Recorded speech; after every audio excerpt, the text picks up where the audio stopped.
So we have another report from Cosmic Book News about the Snyderverse. I'm trying to break down what's fact from fiction, as this report is done by Matt McGloin. However, all this information he says is from a different source, who was right about Daredevil Born Again being retooled for the MCU. So the title of this article is that Henry Cavill is back as Superman, Ben Affleck possibly Batman, Snyderverse update exclusive. The article reads, before getting into it, here's the current situation. Variety reported that Saudis are teaming with Paramount for a full Warner Bros Discovery takeover shortly after Paramount publicly denied the report. So no matter how this turns out, the bottom line stays the same. The Saudis want Zack Snyder back and they want the Snyderverse restored. So Paramount has publicly denied that they're going to be working with the Saudi Arabia Investment Fund. And today, November 20th, was actually the deadline for all of this, while the first round of bids for Warner Bros Discovery by the three major players. Comcast, Netflix and Paramount are in the running, and the last three bids by Paramount were actually rejected by Warner Bros. As they wanted $16 billion more, closer to a $30 per share buyout from one of their buyers. If the Saudis back Paramount and win, Snyder wins. If they back Comcast and win, Snyder still wins. Either way, Snyder comes out ahead. And that's where things kind of get a bit iffy, as it was stated that if Paramount does win, that James Gunn will likely be staying on, continue his vision, but that doesn't mean that Zack Snyder still can't come on board and do this as an Elseworld project. It's just very unlikely. And I don't think Saudi care that much about the film side that they would want to reboot it back into the DCU, and it's not necessarily going to happen that Saudi Arabia back anyone. The article continues, as I tweeted, the wild card is President Donald Trump, who has been reported to be backing Skydance Paramount, while Trump is said to dislike Comcast CEO. My insiders point out that Comcast positioned itself for a WBD bid by creating a separate company to dump the networks Trump hates, but that issue may not stop anything. My insiders told me that Zack knows exactly what is going on with Trump, and that's why Zack posted that Henry Cavill Superman image on Veterans Day. And there was also an update to this that says the White House just announced a massive deal worth $600 million with Saudis after a meeting with Trump. In regards to the actors expected to return, the article reads, if the Snyderverse truly comes back, that means the actors will return to their role. I'm told Henry Cavill is back as Superman, Gal Gadot is back as Wonder Woman, Jason Momoa will be back as Aquaman, Ray Fisher will be back as Cyborg,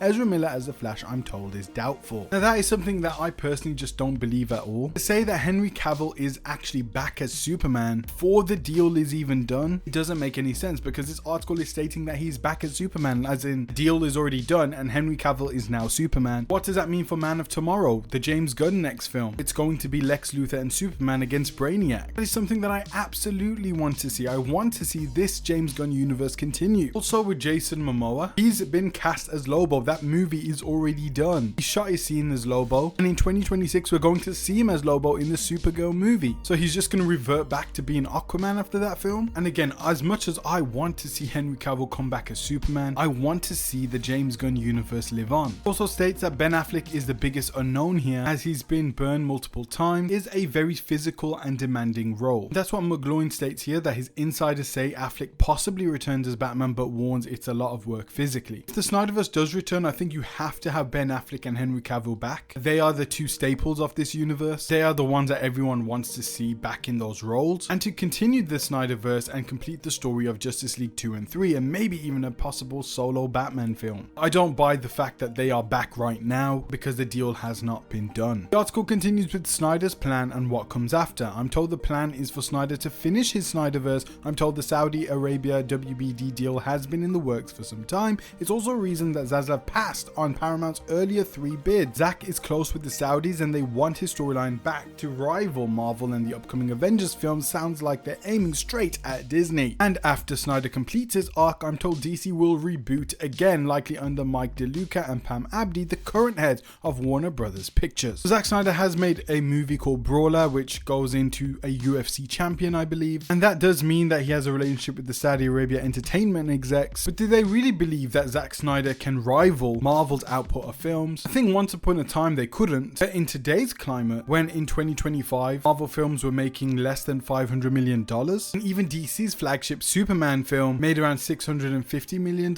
I think it is a possibility that Zack Snyder's DCEU films now, under his creative vision, under a full true Snyderverse, could rival the 2025 climate of superhero movies. But it is a guarantee that the Avengers Doomsday film and Secret Wars will make billions of dollars, as many past superheroes will return like Hugh Jackman, Tobey Maguire and so much more. But I don't even believe if the Snyder Cut came out in cinemas, even with a trimmed 2.5 to 3 hour version, I don't think that would have rivaled any of the Marvel films or made a ton of money. But if it came out originally when it was intended to come out in place of the Justice League movie that we got back in 2017, I think it would have been a different story. I don't think it would have flopped as hard as that Justice League movie did, and it 100% wouldn't have been 4 hours long. But it's not just the Snyderverse fans that he has to get into the cinemas, it's the casual audience he needs to consider too. And Zack Snyder's recent Army of the Dead film, and even the 4 Rebel Moon films on Netflix, including the director's cuts, haven't really been received that great. He's not a surefire hit, and there are some major controversies when it comes to his interpretations of these superheroes, including having Batman kill people. And to just scrap whatever James Gunn is doing and reboot again seems like a very bad business move. Maybe Saudi Arabia just don't care. Whether they back Comcast, Paramount, or do this themselves, and they actually have a plan for what they want to do, if they really do want to bring back Zack Snyder for this, and they believe in Zack Snyder, then I think they will do whatever they want. However, if they do partner with Paramount, I think Paramount will kind of take more of the reins there and give James Gunn his universe and let him continue it, which I think would be the smart play. If Saudi Arabia really do want to have Zack Snyder's universe, maybe we can do a spin-off of the Elseworlds and call it the Snyderverse and let Zack Snyder finish his vision, because I absolutely want to see Zack Snyder's vision. I want to see Justice League 2 and 3. I want to see his take. I want to see his solo Batman film. But why can't we have the best of both worlds? Why can't James Gunn continue his vision and be the mainline DCU, but have the Snyderverse under the Elseworlds label and continue his vision and let him finish his story arcs? The article continues about the fate of the DCU and James Gunn. Regarding James Gunn and the DCU, I'm told that if Paramount and the Saudis are indeed teaming up,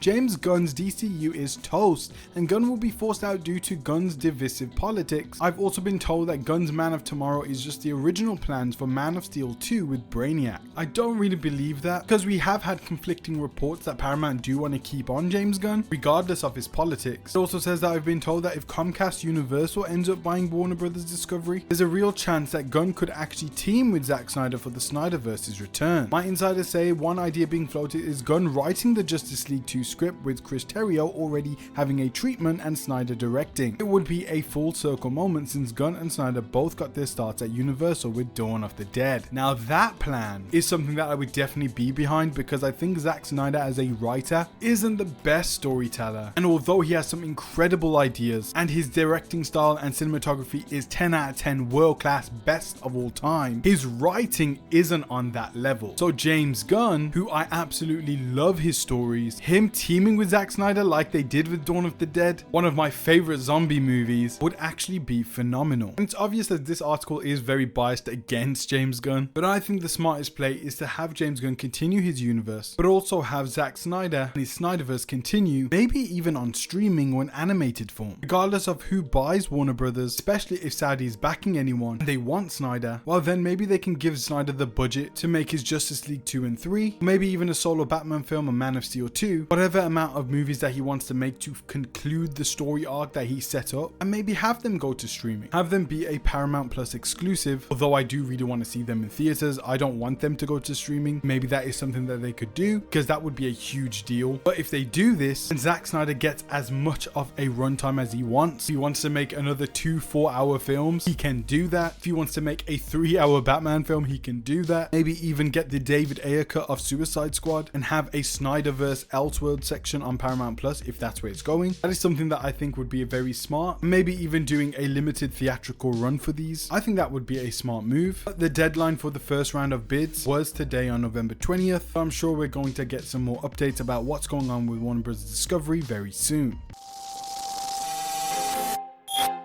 I feel like I'm losing my mind. Is everybody in the world blind? Please, Lord, give me a sign, a sign.